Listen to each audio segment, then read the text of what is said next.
आ जाता है हमारे पास कि तीसरी चीज़ इसोफेजियल स्फिंक्टर डिसफंक्शन या फिर हाइपरटेंसिव लोअर इसोफेजियल स्फिंक्टर। इसमें असल में होता है क्या कि हमारे पास नॉर्मल रेस्टिंग प्रेशर जो होता है वो 30 mmHg होता है हमारी लोअर इसोफेजियल स्फिंक्टर का जो कॉन्ट्रैक्टेड रहता है। लेकिन अगर इन दोनों की वजह से, इनमें से किसी भी चीज़ की वजह से हमारे पास क्या हो रहा है, लोअर इसोफेजियल स्फिंक्टर जो है वो हमारे पास रिलैक्स हो जा रहा है, ठीक है, वो सही से काम नहीं कर रहा। इवन वो उसका प्रेशर 75 mmHg पर, रिलैक्सिंग प्रेशर जो है, रेस्टिंग प्रेशर 75 mmHg हो जा रहा है, ठीक है। तो इन सब चीज़ों की वजह से हमारे पास क्या है, ये चीज़ जो टर्म होगी इसको कहेंगे हाइपरटेंसिव लोअर इसोफेजियल स्फिंक्टर। अच्छा, ये इनको हम लोग लेकिन जो है इक्लेसिया से डिस्टिंग्विश कर सकते हैं, ठीक, पेरिस्टैल्टिक कॉन्ट्रैक्शंस को देख के। अब हम आ जाते हैं कि अगर वॉल का जो हमारे पास स्ट्रेस है वो इंक्रीज़ हो रहा है तो उसकी वजह से क्या होगा कि हमारे पास हो सकता है कोई स्मॉल डायवर्टिकुलम बन जाए, बराबर में एपिफ्रेनिक डायवर्टिकुलम डेवलप हो जाए।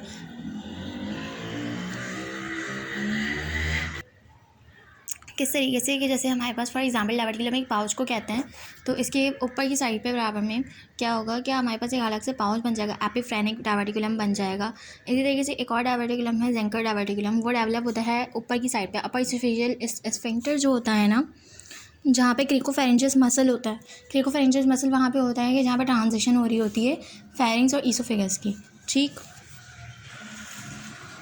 तो यहाँ पे जो डेवलप होगा ये ज़ेंकर डायवर्टिकुलम डेवलप हो जाएगा। तो ज़ेंकर डायवर्टिकुलम का भी यही है कि उसके ऊपर होगा, ऊपर की साइड पे होगा, अपर इसोफेजियल स्फिंक्टर से ऊपर की साइड पे होगा, और 50 की एज के बाद मोस्टली डेवलप हो रहा होता है। अगर जो है हमारे पास ये लार्ज है ज़ेंकर डायवर्टिकुलम, तो इसमें क्या होगा कि हमारे पास फूड वगैरह जो है वो इसके अंदर चला जाएगा, मांस वगैरह डेवलप हो सकता है, रिगर्जिटेशन हो सकती है, बेड ब्रीथ होगी, क्योंकि जाहिर सी बात है वहाँ पे फूड स्टोर हो रहा है। अब उसके बाद अगर हम मैकेनिकली, हमने 3 देखने कि फंक्शनल ऑब्स्ट्रक्शन, इसमें एक नट क्रैकर आ गया, एक हमारे पास इसोफेजियल स्पैज़म आ गया, और तीसरी चीज़ हमारे पास स्फिंक्टर का डिसफंक्शन आ गया। अब हम आ जाते हैं मैकेनिकल में। मैकेनिकल कॉजेज़ क्या हो सकते हैं कि हमारे पास कोई स्ट्रक्चर्स हो गए, कैंसर हो गया है, किसी भी वजह से डेवलप हो सकते हैं कि उसके अंदर हमारे पास क्या होगा, डिस्फिगिया हो रहा होगा, सॉलिड नहीं खाया जा रहा होगा, लिक्विड नहीं की इंजेक्शन जो कि पहले सॉलिड की इंजेक्शन खत्म हो जाएगी, फिर थोड़ी देर से बाद लिक्विड की भी इंजेक्शन खत्म हो जाएगी। उसके बाद अगर हम देखते हैं कि स्टेनोसिस पे आ जाते हैं, इसोफेजियल स्टेनोसिस हमें पता है क्या होती है कि नैरोइंग हो जाती है, वहाँ पे किसी भी ल्यूमेन की नैरोइंग हो रही है फाइब्रोसिस की वजह से, थिकनिंग की वजह से। अच्छा, इसके अंदर क्या हो रहा होता है कि हमारे पास फाइब्रोसिस हो रही होती है सबम्यूकोजा की, और एट्रोफी होती है मस्कुलरिस प्रोप्रिया की, ठीक है, और एपिथेलियल भी डैमेज हो रही होती है। इसके अलावा हमें इसका रीज़न पता है कि किस वजह से हो रही होती है, कि हो सकता है वहाँ पे स्कारिंग किसी भी इरिटेशन की वजह से हो रही होती है। इरिटेशन कोई भी चीज़ कॉज कर रही है, लाइक गर्ट कॉज कर रहा है, इरिटेशन कर रही है, कास्टिक इंजरी है, कुछ भी है, तो हमारे पास क्या होगा, ये सब चीज़ें इन शॉर्ट अगर हम कहें तो कोई भी इरिटेशन जो कॉज कर रही है वो स्टेनोसिस, कोई भी इरिटेशन जो है वो स्टेनोसिस कॉज करेगी। अब आ जाते हैं oesophageal mucosal webs. Mucosal webs इस तरीके से होते हैं कि हमारे पास लाइक इस तरीके से ये जो है ना, यूँ प्रोट्रूड करेंगे और हमारे ल्यूमेन को ऑब्स्ट्रक्ट करेंगे, ठीक। किस चीज़ के बने हुए होते हैं, म्यूकोजा के होते हैं। कि म्यूकोजा जो है उसकी प्रोट्रूजन है, लैज लाइक है, हम इसको कह सकते हैं कि सेमी सर्कुलर इस तरह से है, और ये मोस्टली जो लीजन अकर होता है वेमेंस के अंदर हो रहा होता है, 40 अबव जो वीमेंस होती हैं उनमें होता है। किस तरह से एसोसिएट हो सकता है कि गर्ड की वजह से हो रहा हो सकता है कि हमारे पास एक डिजीज़ होती है ग्राफ वर्सेस होस्ट डिसीज़, या फिर ब्लिस्टरिंग डिजीज़ होती है, कुछ डिजीज़ होती हैं जो उसको डेवलप कर रही होती हैं, या फिर हो सकता है इसमें जो है अपर इसोफेजियल वेब्स जो हैं वो हो सकते हैं आयरन डेफिशिएंसी अनीमिया साथ में उसको हो रहा हो, ग्लोसाइटिस हो रहा हो, चिलोसिस हो रहा हो, या फिर पैटरसन ब्राउन कैली जो हमारे पास विंसेंट सिंड्रोम है ये हो रहा हो। ये डिफरेंट सिंड्रोम्स जो उसके कॉजेटिव एजेंट्स होते हैं या फिर इसके एसोसिएटेड फैक्टर्स होते हैं, ठीक है। ये जो हमारे पास हैं सर्कमफ्रेंशियल है, इस तरीके से हैं, 2 to 4 mm के होते हैं। इसके अलावा क्या है कि हमारे पास मेन सिम्टम जो होता है इसके अंदर कुछ भी नहीं होता, सिंपल एक होता है कि नॉन प्रोग्रेसिव डिस्फीजिया है, मतलब जितना डिस्फीजिया आपको हो रहा है उतना ही रह रहा होगा, क्योंकि ये जो है ये मतलब यूँ डेवलप हो गया। अब आपको डिस्फीजिया यहाँ से जो फूड आ रहा है वो वहाँ पर पास होता रहेगा, लेकिन मुश्किल से पास होता रहेगा, ऐसा नहीं है मज़ीद प्रोट्रूड कर रहा है, लेकिन डिस्फीजिया आपके पास नॉन प्रोग्रेसिव रहता है। इसी तरह से हमारे पास दूसरी चीज़ आ जाती है हमारे पास इसोफेजियल रिंग्स, ठीक।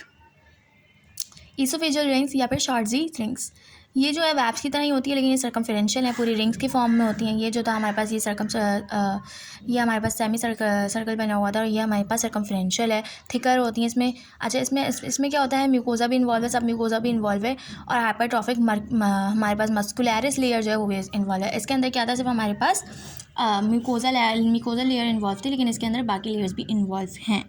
ठीक है, अगर जो हमारे पास डिस्टल ईसोफेगस में प्रेजेंट होती हैं तो हमें इनको ए रिंग कहते हैं।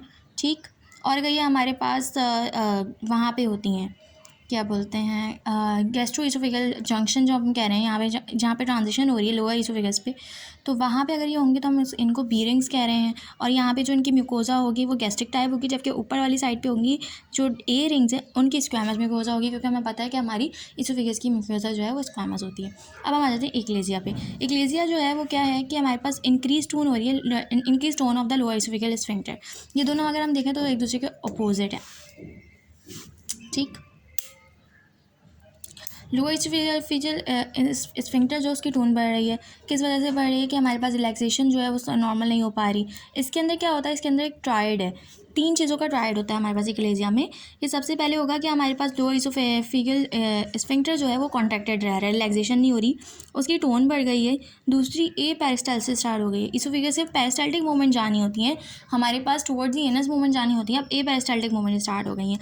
तो ये 3 चीज़ों का ट्राइड होता है। सिम्टम्स से हमारे पास क्या क्या चीज़ें मिलेंगी कि हमसे निगला नहीं जा रहा होगा, सॉलिड और लिक्विड में डिफ़िकल्टी हो रही होगी, डिफ़िकल्टी इन बेल्चिंग, मतलब डकार जो है वो लेने में तकलीफ़ हो रही होगी,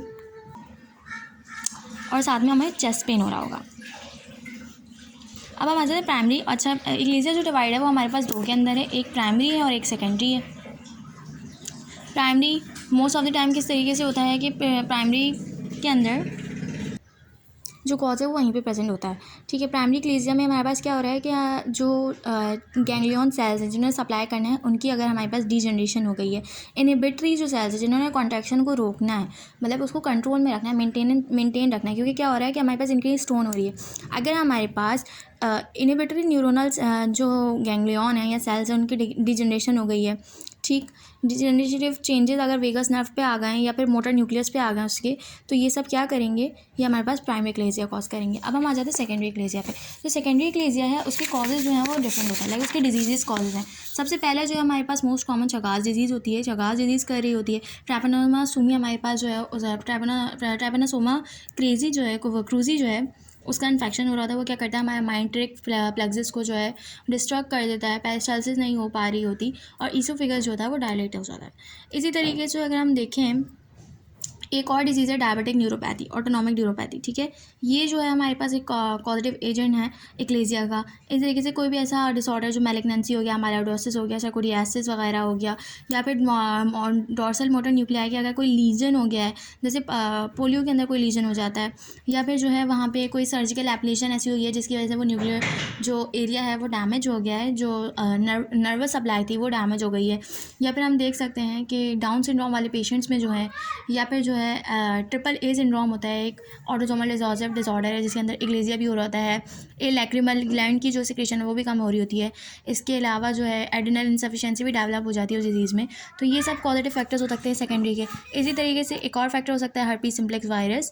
हर्पीस सिम्प्लेक्स वायरस का एक फैक्टर हो गया, एक इसका जो है जॉर्डन सिंड्रोम फैक्टर हो गया, थायरॉयड ऑटो इम्यून फैक्टर हो गया, और ऑटो इम्यून डिस्ट्रक्शन, अगर इम्यून मीडिएटेड डिस्ट्रक्शन हो रही है कि हमारे पास इनहिबिटरी ईसोफेजियल न्यूरॉन्स जो है वो डैमेज कर रहे हैं।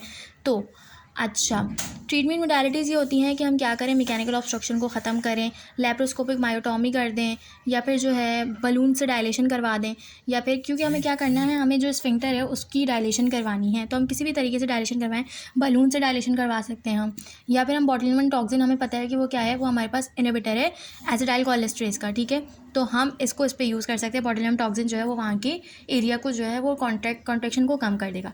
तो इसके अंदर एक्लेजिया में क्या हुआ, सबसे पहले प्राइमरी कॉज आ गया, प्राइमरी कॉज जो है वहीं पे जो न्यूरोनल डैमेज हो गया, सेकेंडरी कॉज किसी और डिजीज़ की वजह से वहाँ पे न्यूरोनल डैमेज हो गया है।